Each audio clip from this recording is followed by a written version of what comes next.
You're listening to Dr. Carlin Vickery from Fifth Avenue Millennium Surgery. Let's discuss the top concerns of any patient that comes in to discuss breast reconstruction with me. Generally, these patients are already overwhelmed by all of the decisions that they are making about the treatment of their cancer. And first, I have to say that for most of them, the fact that now they have to work through a series of decision makings regarding what type of reconstruction they are going to have comes as a big surprise. But it really is important that every patient who is about to undergo a mastectomy spend the time and do the due diligence to understand what is available to them, what are the pros and cons of each procedure, and which one is going to suit them best. And patients fall into several categories. There are patients who are really candidates for several breast reconstructions, both because of the type of cancer they have, whether or not they've had radiation prior to it, their age group, and their body habitus. There are other patients who, because they've already had radiation, or because they're very thin, or because they're very obese, in which some of the reconstructive types that we have available would not suit them and would pose certain risks to them. And that, unfortunately, is a lengthy conversation, and frequently these patients are already somewhat exhausted from even dealing with their diagnosis. As an overview, in a simple way, there are basically two types of breast reconstruction. There are implant breast reconstructions, and they can be done as what we call immediate reconstructions, which mean at the time of the mastectomy, or they can be done in a delayed fashion.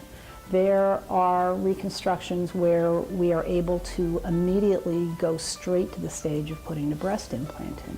But the vast majority of patients will go through a two-stage procedure where they have a tissue expander, which is like an implant, and I'm not going to get into the details, which will be expanded, and then at a later stage they will then have an exchange to an implant. So those are called implant reconstructions, and in that instance the patient is really having their breast volume replaced by an artificial device like a breast implant. One thing that comes as a surprise to patients, again because implants are so ubiquitous in our society that they are under the wrong assumption that this is a simple procedure. But utilizing implants in breast reconstruction is entirely different than what happens for a cosmetic augmentation. Because the breast has been removed and because you do not have the natural breast to cover that implant. So it is a much more challenging procedure, and it is critical that patients really understand that and that they find a surgeon who is skilled in doing it and who is going to follow them through the course of their reconstruction.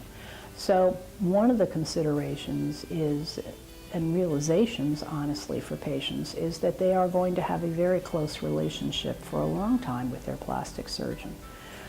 The second overview type of reconstruction utilizes a patient's own tissue, and in medical lingo we call that autologous reconstruction.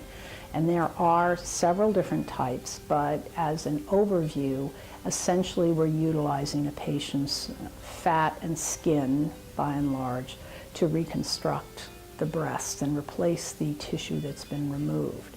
Now, the advantage of that type of reconstruction is that it's the patient's own tissue, and once the reconstruction is complete, then it's their own biology, and if they gain weight, it gains weight, and if they lose weight, it loses weight, and it's there forever, and they don't have to face the ongoing change of implants as they age 10, 15 years down the road. The disadvantage of the kind of that type of autologous reconstruction is that they tend to be more lengthy procedures, and the initial post-operative recovery is more arduous, and it also, not every patient is a great candidate for that type of surgery. The consideration, if a patient elects to go with utilizing their own tissue, is what type of reconstruction, where are they going to harvest essentially the tissue from? And this has developed and changed over a 30-year period such that the most skilled plastic surgeons are able to do procedures where we literally take only skin and fat based on some very fine blood vessels, and we transplant them to the chest wall. Much like a kidney is transplanted between two people, we are now going to transplant one part of their body to another part of their body. It is extremely elegant, satisfying surgery, but it is only performed in the most skilled hands, and the surgeons who perform the surgery have to be trained in that surgery, in microsurgery, in order to successfully perform those operations. So patients in the trauma of having a cancer diagnosis need to take a breath, need to do their research, need to ask questions, because they generally are going to be referred by their breast surgeon. And particularly if they're out in more community-based settings, they may or may not be offered some of these procedures, these more technically elegant procedures, because they are lengthy and time-consuming and technically more demanding. And as a result, there may or may not be somebody who performs them. So I think the biggest concern is that a patient do her research on her reconstructive surgery, educate herself at that point prior to making a decision, even though that's going to be an awful lot more work at that moment when she's already feeling overwhelmed by her cancer diagnosis and decision making. Before we move from this topic, are all types of reconstruction fully covered by their insurance? By federal law, all reconstructive surgery must be covered.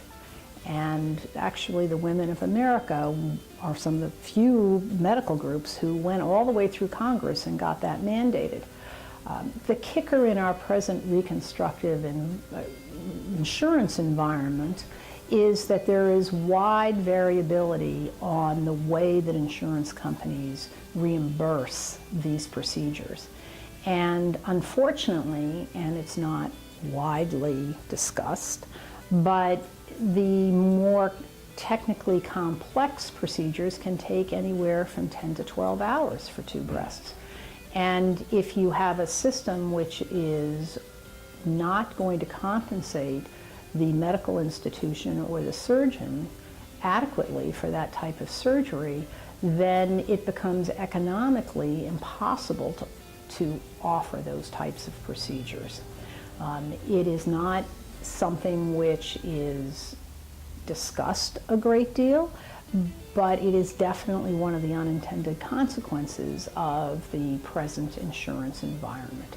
So yes, it is covered, but patients sometimes have to be very proactive in order to find surgeons who are willing to be able to perform some of these more complex procedures. And unfortunately, I'm not certain in the ongoing environment, there's a great deal of uncertainty as to how that is going to play out.